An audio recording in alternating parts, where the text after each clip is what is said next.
आज की ये प्रेस वार्ता एक ऐसे बिंदु पे है जहां पे ये बताना बड़ा आवश्यक हो गया है कि जहां श्री नरेंद्र मोदी जी के नेतृत्व में केंद्र सरकार भारत की जनता को सुरक्षा कवच दे रही है वैक्सीन के तौर पर, वहीं दूसरी तरफ कांग्रेस पार्टी खासकर और कुछ विपक्षी दल हैं जो नहीं चाहते कि भारत कोविड को परास्त करे। आज 3 घंटे पहले श्री राहुल गांधी जी का एक ट्वीट आया और इस ट्वीट में लिखा है, जुलाई आ गया है, वैक्सीन नहीं आई। जुलाई आ गया है, वैक्सीन नहीं आई। ये ट्वीट देख के किसी भी देशवासी को बहुत ही दुख होगा, और दुख इसलिए होगा कि जो आंकड़े आपके सामने हम प्रस्तुत करने जा रहे हैं वो तो कुछ और ही बयां करते हैं। वो तो दिखाते हैं कि किस तरह से केंद्र सरकार ने युद्ध स्तर पे भारत के नागरिकों को वैक्सीन लगाई है, एक सुरक्षा कवच दिया है। राहुल गांधी जी,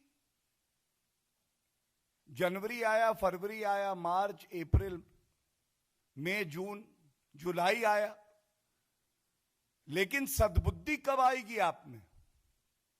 कब वो राजनीतिक परिपक्वता आएगी कि आप समझेंगे कि विपक्ष की भूमिका भी सकारात्मक हो सकती है? और ये जग जाहिर है कि आपको एक लालसा, एक लालच है कि सत्ता का सुख मैं भोगूं। देश के यशस्वी प्रधानमंत्री श्री नरेंद्र मोदी जी से आपको नफरत भी है, लेकिन आज सवाल यह है कि देश की जनता से नफरत क्यों? यह नफरत का मोतियाबिंद जो आपको हो रखा है, यह आपको सत्य से दूर क्यों कर देता है? आप सच्चाई देखना नहीं चाहते हैं या भ्रम फैलाना ही आज आपकी कांग्रेस पार्टी की अघोषित नीति है?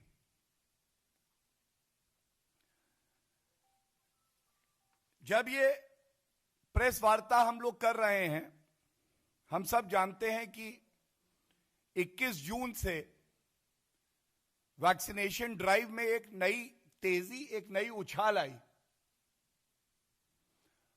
और ये कहते हुए भी हमें गर्व होता है कि भारत विश्व में आज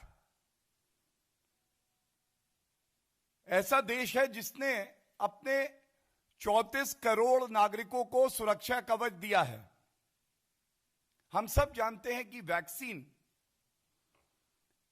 एक इकलौता ऐसा तरीका है जिससे आप भारत की जनता को सुरक्षित कर सकते हैं। और राहुल गांधी जी, ये प्रश्न आपसे है, जुलाई आ गया, वैक्सीन नहीं आई, तो जो आंकड़े हैं, जुलाई की ही पहले बात कर लेते हैं। 1 जुलाई को जिसके आंकड़े आज आए हैं, 24 घंटे में 41,60,000 वैक्सीन लगाई गई, और 21 तारीख से लेके आज तक जो डेटा सामने आया है, राहुल गांधी जी, 11 दिनों का ये डेटा है। भारत में 6 करोड़ 85 लाख वैक्सीन लगाई गई हैं 11 दिन की समय अवधि में। और अगर इसका औसत निकाला जाए, एवरेज निकाला जाए, तो प्रतिदिन 24 घंटे में ये 62 लाख के आसपास होता है। तो राहुल गांधी जी, ये सवाल आपसे जरूर पूछा जाएगा, थोड़ा होमवर्क आप भी करेंगे, पढ़ाई लिखाई करेंगे, और आज आपकी ये जिम्मेदारी है कि अगर आपने एक ट्वीट किया जो बहुत ही हल्का ट्वीट था, तो आप ये जानकारी दें कि क्या विश्व में कोई और देश ऐसा है, कितने देश हैं जहां पे 24 घंटे में 62 लाख वैक्सीन औसतन लगे हैं पिछले 11 दिन की अवधि में। और मुझे याद आता है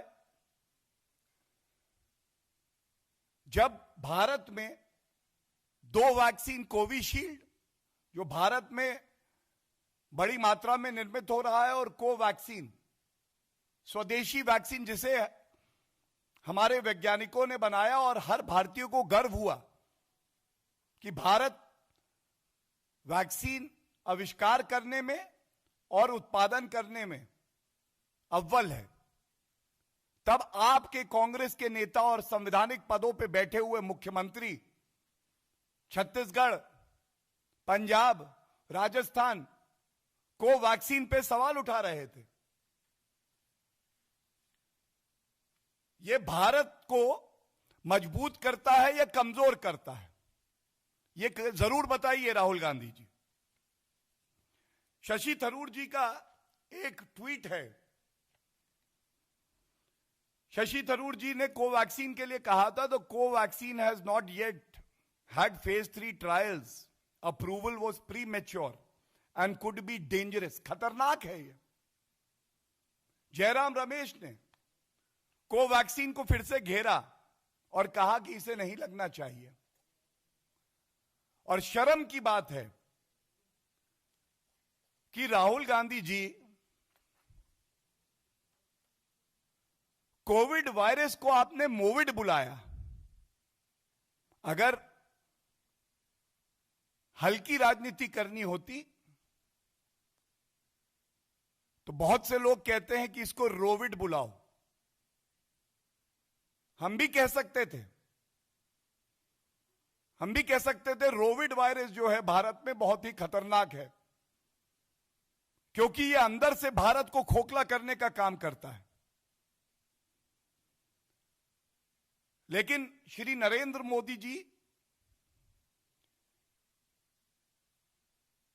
इस वायरस से लड़ने का ये जो प्रयास है, ये जो युद्ध स्तर पे काम चल रहा है, इसे भाजपा और गैर भाजपा शासित राज्यों में नहीं बांटना चाहते।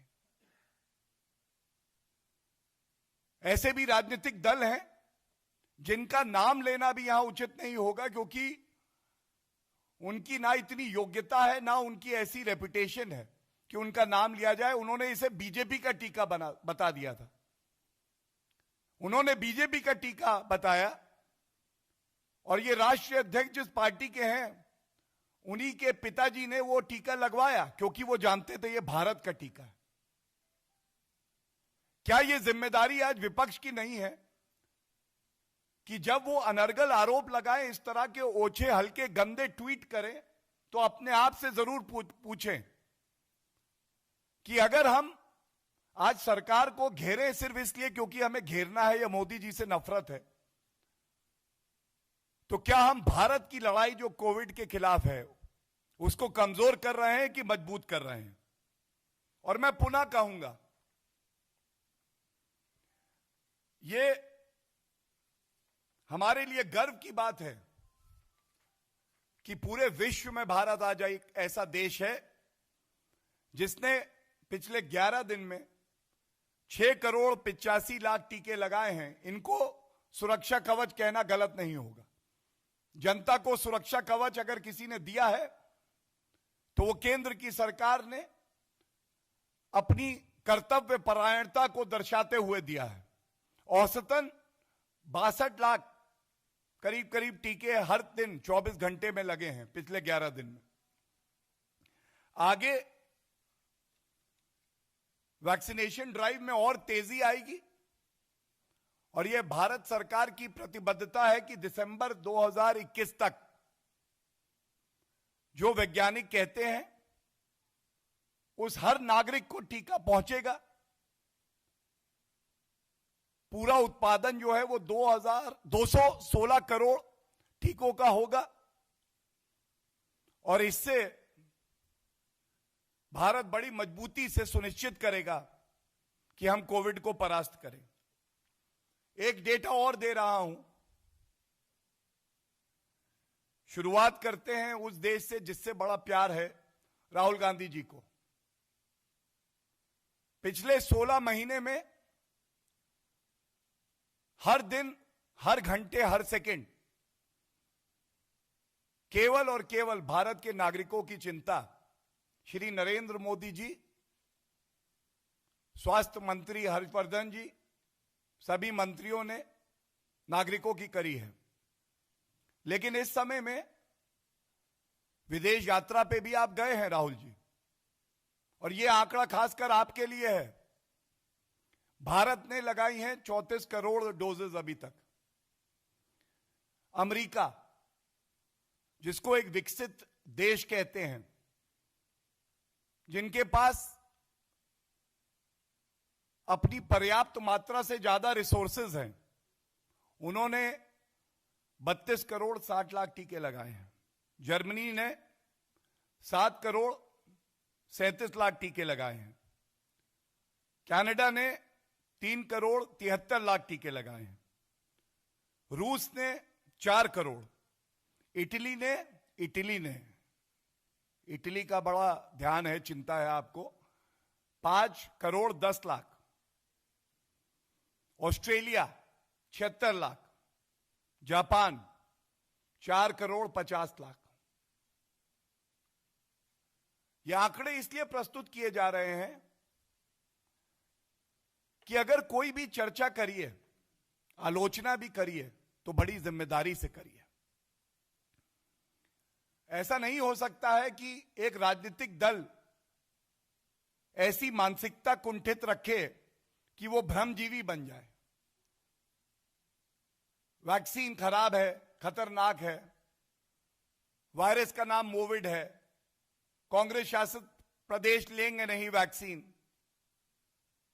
भारत का स्ट्रेन, यह भी आविष्कार राहुल गांधी के दिमाग की उपज है, वो विदेश पहुंच गया है, जिसको वर्ल्ड हेल्थ ऑर्गेनाइजेशन ने नकार दिया।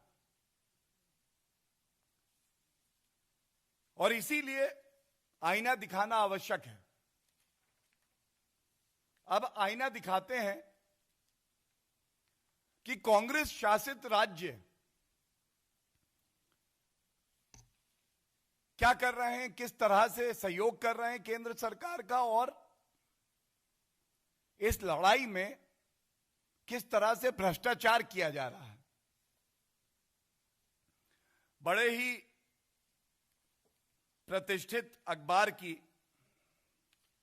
यह न्यूज है मेरे सामने, आपके समक्ष रख रहा हूं, और इसका सार क्या है वो भी रख दूं। जब आपदा आती है तो आपदा में अवसर ढूंढने का काम कोई करता है तो वो कांग्रेस पार्टी है। आपदा है, लोग चिंतित हैं, परेशान हैं, कैसे टेंडरों के दाम बढ़ा दिए जाए, मुनाफाखोरी करी जाए, जमाखोरी की जाए। राजस्थान में एक ऐसा ही मामला आया है। सेकेंड वेव से जब केंद्र सरकार, भाजपा शासित राज्य, मुख्यमंत्री जो भाजपा के हैं, वो दिन रात जनता की सेवा में समर्पित थे, उस वक्त राजस्थान की सरकार ने 20,000 कॉन्सेंट्रेटर ऑक्सीजन के खरीदे, और इस प्रतिष्ठित अखबार ने 1300, 1 नहीं, 2 नहीं, 10 नहीं, 20 नहीं, 100 नहीं, 1300 ऐसे कॉन्सेंट्रेटर को चेक किया। उन्होंने पाया कि अस्पतालों में लगाने के लिए ये जो कॉन्सेंट्रेटर लिए गए हैं, ये इस लायक भी नहीं थे कि ये निजी इस्तेमाल में किए जाए। और दुख की बात क्या है, मैं पंजाब में आऊंगा, बट याद दिला दें किस तरह से पंजाब में भी इसी तरह से घूसखोरी, मुनाफाखोरी हो रही थी वैक्सीन को लेके और फतेह किट को लेके। और अब सामने आया है कि जिस ऑक्सीजन कॉन्सेंट्रेटर का दाम खुले बाजार में 35,000 रुपए के आसपास था, वो 1 लाख रुपए में खरीदे गए। 1 लाख रुपए, 3 गुना ज्यादा मार्केट रेट से। और दुख की बात यह है कि ये सारे के सारे कॉन्सेंट्रेटर जो हैं जनता के काम भी नहीं आ पाए, ये धूल खाते रहे। लेकिन कांग्रेस को जो चाहिए था, आपदा में घूस खा के रुपया कमाना, कांग्रेस पार्टी की तिजोरी भरती रहे, वो काम कांग्रेस ने कर दिखाया। और इसके साथ अति आवश्यक है कि राजस्थान में यह पहली बार नहीं हो रहा। पत्रकार बंधुओं, मेरे हाथ में एक और बड़ा ही प्रतिष्ठित अखबार है, उसकी ही खबर है और मैं पढ़ दूं वो क्या कहता है। राजस्थान में टीके की बर्बादी, 35 सेंटरों के कचरे में मिली 500 वायल, इनमें 2,500 से भी ज्यादा डोज। एक डोज का मतलब है एक भारतीय नागरिक की जान बचाना। एक डोज का मतलब है एक सुरक्षा कवच, और सुरक्षा कवच दे रहा है केंद्र।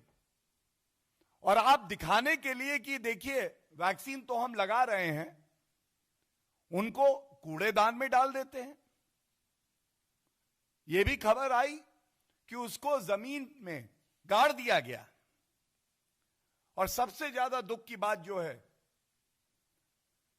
अगर इस लोकतंत्र की असली ताकत कोई है तो वो ताकत है मीडिया, प्रेस, जिसको लोकतंत्र का चौथा स्तंभ कहते हैं। जब ये खबर आई, हमारे एक वीर पत्रकार बंधु ने इसको उजागर किया, तो उसको मंत्री ने राजस्थान के धमकी दी कि ऐसे ना करना, समझा देंगे तुमको। एक तो चोरी, ऊपर से सीना चोरी। लेकिन राहुल गांधी जी ने, सोनिया गांधी जी ने इतनी चिंता भी नहीं करी कि वो राजस्थान के मुख्यमंत्री अशोक गहलोत जी से पूछें, गहलोत जी ये हो क्या रहा है। राहुल गांधी जी ने श्वेत पत्र जारी नहीं किया। चाहते तो हम भी राजनीति कर सकते थे, ये कह सकते थे केंद्र सरकार द्वारा दिया हुआ वैक्सीन आप सदुपयोग में क्यों नहीं लाते, क्यों बर्बादी हो रही है, क्यों घोटाला हो रहा है।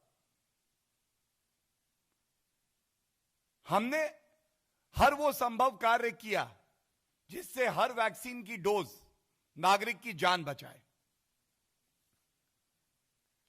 बात वैक्सीन की हो रही है, आईना दिखाना अति आवश्यक है। हो सकता है कांग्रेस को अपना चेहरा एक भ्रष्टाचारी, घिनौने व्यक्ति का दिखे, और दिखना भी चाहिए, क्योंकि जनता का हक आप मार रहे हैं, आप ओछी राजनीति कर रहे हैं। राहुल गांधी जी यहीं से प्रेस वार्ता भारतीय जनता पार्टी ने करी थी। एक वैक्सीन घोटाला पंजाब में भी हुआ था। जून के प्रथम सप्ताह की बात है। 400 रुपए की वैक्सीन खरीदी आपने, पंजाब सरकार ने, और उसको प्राइवेट अस्पतालों को 1,060 रुपए का बेचा। दुगने से भी ज्यादा, 2.5 गुना हो गया। उस पे प्राइवेट अस्पतालों ने और मुनाफा कमाया और आम जनता को ये 1,500 रुपए से 2,000 रुपए का पड़ा। 400 रुपए का वैक्सीन जनता को पंजाब में 1500 से 2000 रुपए का पड़ रहा है। जनवरी आया, फरवरी, मार्च, अप्रैल, मई, जून, जुलाई, सद्बुद्धि क्यों नहीं आई? जून जुलाई आप बोले क्यों नहीं राहुल गांधी जी? सोनिया गांधी जी को कष्ट और पीड़ा क्यों नहीं हुई? भ्रष्टाचार कर रहे हैं आप। हमारे भाई बहनों के लिए जो सुरक्षा कवच है उससे आपकी तिजोरी भरी जाए, यह कतई बर्दाश्त नहीं होगा मिस्टर राहुल गांधी। और सबसे ज्यादा दुख की बात यह है, ये जो पंजाब का वैक्सीन घोटाला है, इसमें चीफ सेक्रेटरी पंजाब अपने अधिकृत ट्विटर हैंडल से ट्वीट करती हैं कि नागरिकों जाओ प्राइवेट अस्पतालों में, तो हमने वैक्सीन दे दिया है, जल्दी लगवाइए। सरकार निकम्मी निठल्ली रहेगी पंजाब की। प्राइवेट अस्पतालों में आप 1500 रुपए से लेकर 2000 रुपए का वैक्सीन लगवाओ, कमीशन वापस आ जाएगी कांग्रेस के पास। बात हो गई राजस्थान की, बात हो गई पंजाब की। महाराष्ट्र पीछे नहीं रह सकता। महाराष्ट्र में तो घोषित वसूली सरकार है, वसूली तो वहां होनी ही होनी है। और भ्रष्टाचार के एक मामले का खुलासा हुआ है। जो महाराष्ट्र स्टेट माइनिंग कॉरपोरेशन है, इसने एक अलॉटमेंट किया है टेंडर का, और जिसको किया है वो योग्य नहीं था, और जो क्राइटेरिया था, जो मानक थे, उसको पूरा भी नहीं करता था। और विचित्र महावसूली अघाड़ी है महाराष्ट्र में। सत्ता में कांग्रेस भी साथ में है, और कांग्रेस के ही नेता, महाराष्ट्र कांग्रेस के प्रमुख नाना पटोले कह रहे हैं भ्रष्टाचार हुआ है। ऐसा लगता है कि शायद जो घूसखोरी और कमीशन महाराष्ट्र सरकार ने खाई है, उसमें भ्रष्टाचारी कांग्रेस को उसका हिस्सा नहीं मिला। इस बार एक सवाल भी पूछ लेते हैं, नाना पटोले जी, अगर आप यह आरोप लगा रहे हैं कि उद्धव ठाकरे जी की सरकार भ्रष्टाचार कर रही है, गलत टेंडर दिए जा रहे हैं, खनन माफियाओं के साथ उनका तार जुड़ा है, ऐसी भी क्या मजबूरी है कि सत्ता में बने ही रहना है? क्या आप ये मान रहे हैं कि आपकी नाक के नीचे भ्रष्टाचार होगा, लेकिन समर्थन तो आप देंगे, सरकार में तो आप बने रहेंगे? लेकिन ठीक भी है, कांग्रेस पार्टी है, भ्रष्टाचार के ऑक्सीजन से ही इनके फेफड़े फूलते हैं, और इसीलिए बात कमीशन की फिर से आ जाती है, वसूली की फिर से आ जाती है। और बड़े दुख से मैं एक बात कह दूं, एक श्वेत पत्र राहुल गांधी जी, मिस्टर राहुल गांधी, महाराष्ट्र के लिए जरूर बनाइएगा, और इसकी वजह मैं बता दूं। महाराष्ट्र वो प्रदेश है जहां पे दुखद 1,25,397 दुखद मौतें कोविड से हुई हैं। और ये इसलिए बड़ा पीड़ाजनक है कि महाराष्ट्र में सरकार महाविकास अघाड़ी की हो सकती है, लेकिन हर वो नागरिक जो आज महाराष्ट्र में है, जो श्री नरेंद्र मोदी जी से उम्मीद करता है, और श्री नरेंद्र मोदी जी उसकी उम्मीद पे खरे उतरते हैं, वैक्सीन भिजवाते हैं, वेंटिलेटर भिजवाते हैं, दवाइयां भिजवाते हैं, उसके बाद अगर दुखद मौत होती है तो वो भाई वो बहन हमारा भाई बहन भी है। और ऐसा क्यों है? सोनिया गांधी जी, जब आपसे सवाल पूछा गया महाराष्ट्र पे, तो आपने कहा I am very satisfied with the progress that has been made in Maharashtra. 1,25,397 दुखद मौतें हो जाती हैं, and Shrimati Sonia Gandhi ji is very satisfied with the work that has been undertaken by the Maharashtra government. And I will never forget the unfortunate comment of Mr. Rahul Gandhi, who has been reduced to a Twitter leader, who is never on field. He was asked a very pointed question by the journalist. Why are things so dismal in Maharashtra? And he very proudly said, I am not on the driving seat. मैं driving seat पे नहीं हूं, इसलिए महाराष्ट्र में यह हालत है। राहुल गांधी जी, आप सरकार का हिस्सा हैं, अंदर से समर्थन दे रहे हैं, क्या यह शोभा देता है आपको? आप कहें मैं ड्राइविंग सीट पे नहीं हूं।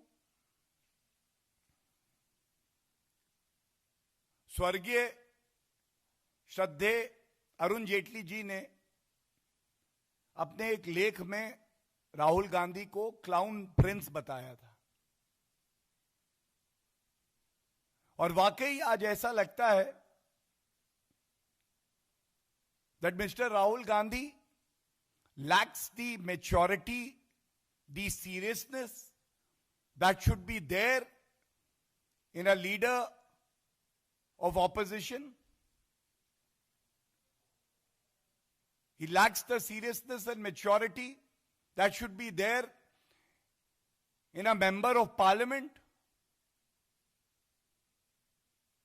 His utterances are not only an embarrassment to the leaders of his party, they are an embarrassment for every citizen of the country. The U-turns, the flip-flops, the contradictions in letters of Shrimati Sonia Gandhi ji and Rahul Gandhi reveal a lot. And they clearly reveal there is a sinister plot to defame our country. The sinister plot is create hurdles in the smooth functioning of the central government, spread propaganda, and never substantiate any of your charges with any facts. And that is why today's press conference is most important. Because when Bharatiya Janata Party speaks, it speaks with numbers, with facts, and with honesty. And this goes out as a challenge to Mr. Rahul Gandhi. When you say July आ गया, vaccine नहीं आई, लोग ये भी कहते हैं 51 जुलाई आए, परिपक्वता क्यों नहीं आई, समझदारी क्यों नहीं आई, जिम्मेदारी क्यों नहीं आई? Thank you. किसी के प्रश्न हो तो वो प्रश्न please. So basically AIMIM has tweeted out a video, and they have also put out a clipping of Mr. Owaisi making an appeal to people that this time we won't let Yogi Adityanath come to power again. Now, many are seeing it as a religious appeal, rather a political appeal. How would you like to react to it, sir? Your question is not on today's press conference directly, but I'll still, in a line, endeavor to answer it. Everyone in a democracy has the right to field their candidates to participate in the festival of our democracy, which is called the elections. However, everything about AIMIM, starting from its name, which has the term Muslimin, is communal. And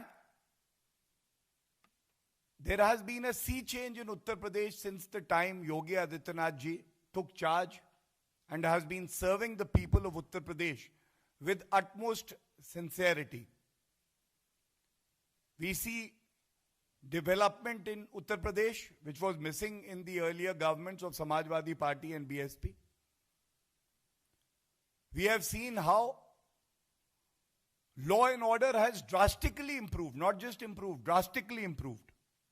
The criminals today are afraid of the strong hand of law. The criminals are behind bars. But there will be politics of hatred, of communal in nature, by not just AIMIM, but by parties like Samajwadi Party, by the Congress. The point here is very simple. Bharatiya Janata Party firmly believes sabka saath, sabka vikas, sabka vishwas. Religion of a person will not determine the nature of the policy that will be implemented by the BJP government, be it the center or the state of Uttar Pradesh. And in the end, it was disgraceful that the erstwhile Samajwadi Party government made a proclamation, made an announcement in their manifesto that we will release even accused persons who have been charged with serious crimes of terrorism if they belong to a particular community. We will give assistance to young girls, and every young girl is entitled to get all the benefit from the government. But you cannot have a discriminatory policy that a girl will get scholarship or assistance from the state government on the basis of her religion. And this is all part of their manifesto. I speak with some responsibility. The people of Uttar Pradesh have full faith in the dynamic leadership of Yogi Adityanath ji, and we are very sure we will again form the government in Uttar Pradesh, and this time even with more seats. Thank you.